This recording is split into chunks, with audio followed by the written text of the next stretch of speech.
Hi folks, I'm starting to put some of my destinations where I do my walks on YouTube, just to give people a little bit of a taster of some of the walks and some of the places that we visit.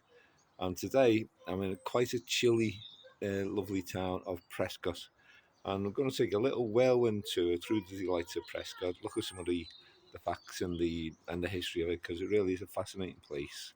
This is the first one I'm doing on YouTube, so it might be a bit, mightn't be the best, but we'll have a little go and see how it goes. Okay.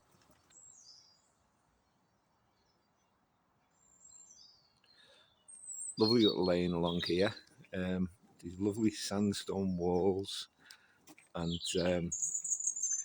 takes us up to this lovely little place in Prescott, which is called Church Lane.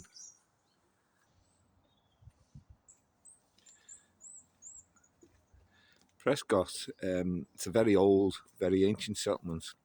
And it actually gets its name from the fact that at one time, the only building what existed in this area was a small, very isolated cottage where a priest lived.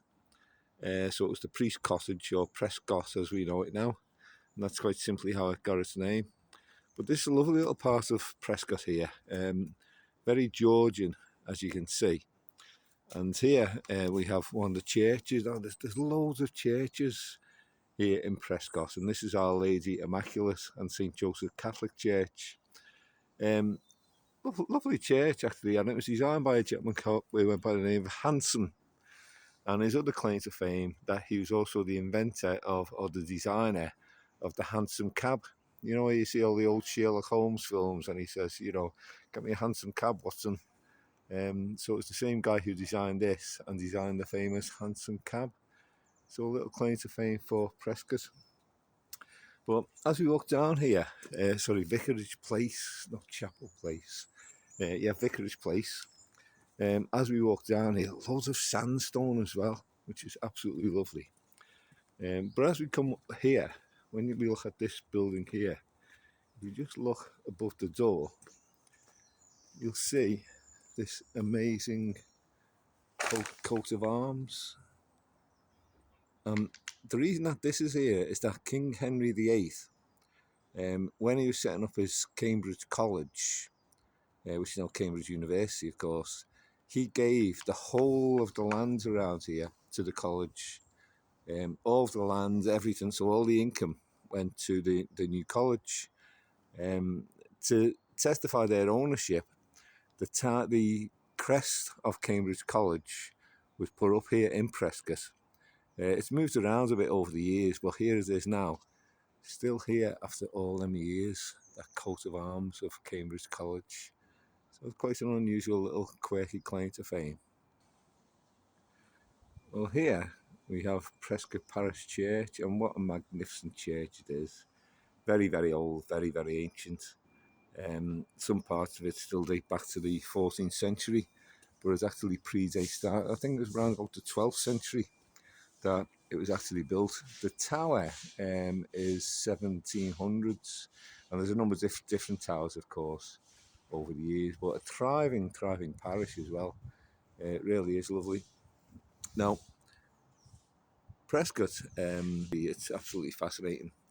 It goes back, as I say, to the priest cottage, but at one time it was granted a charter, a market charter, by the royal family. It became a market town. And this, the bells are going off there as well. This led to a rapid increase in the fortunes of Prescott. Initially a farming area, eventually it became famous, of course, for its watchmaking, and it produces the finest watches in the world.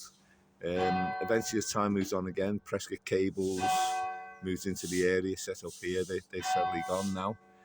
But it's still a thriving town, and recently it's had the new Shakespeare Theatre built, and that's led to a whole resurgence in Prescott itself.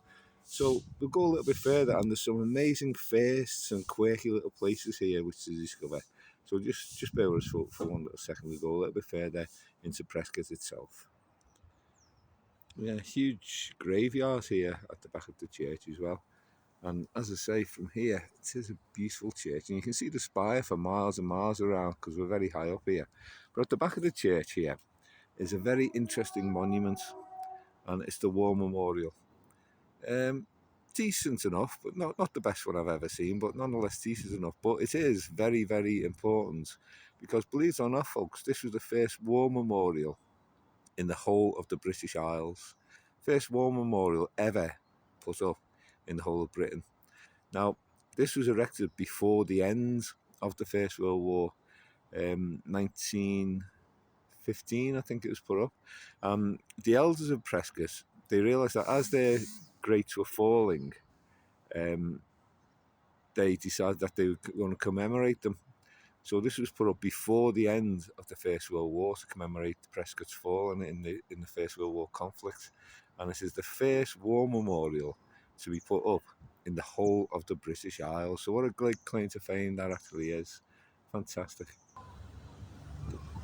Well, from here, you can actually see how high up we are, at a very, very high point indeed.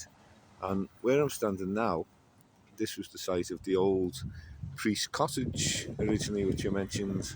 I mean, all long and gone now, of course, but it's still kept its charm even to this day.